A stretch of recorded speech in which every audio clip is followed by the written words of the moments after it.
Hello katropa, update tayo sa ating mga alagang manok ngayon. Kasi karamihan nagkakasakit, nagkakasipon. Magpapainom tayo ng mga gamot. Yan. Oh. Ayan o.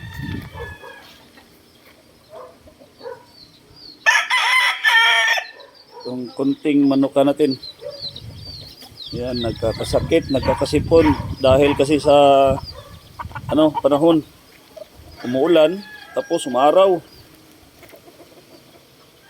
Ayan o, daming nagkakasipon ngayon, pati yung mga sisiw ko nagkakasipon na rin. Ayan o, ayan, nagkakasipon yung mga sisiw, kailangan gamutin ngayon. Ito o, dito naman, ayan o, sisipo na, gano'n o. Ang gamit ko ngayon sa sa itong mga malalaking manok ay isa lang gamit ko dito sa mga gamot sa sipon. Lang, Doxilac at saka Amoxicillin. Yan lang gamit ko. Wala akong ini-endorse ng gamot, pero yun lang ang ginagamit ko palagi. Doxilac at saka Amoxicillin. Yun lang. Pares yan. Sa mga sisiw, Primoxil lang sila.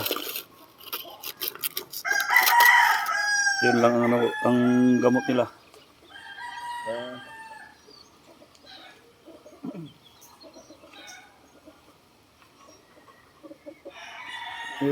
Asan na yung ban? Papakain muna tayo.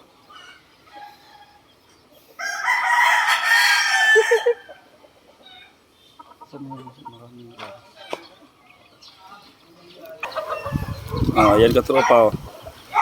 Isang Amoxicillin at saka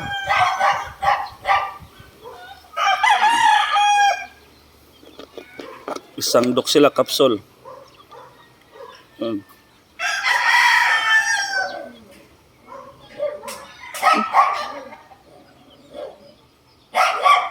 Tested na kasi ito sa akin mga katropa.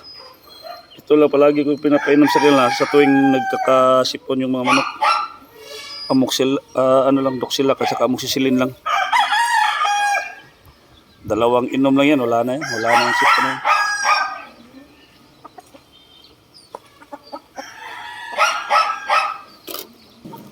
Ito pa mga katropa. Kakasipon din o. Yan.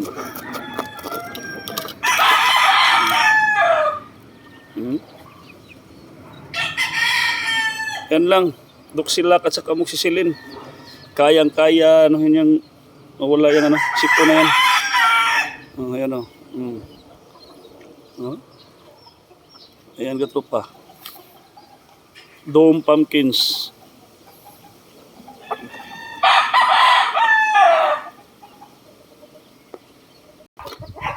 Ayun na mga katropa.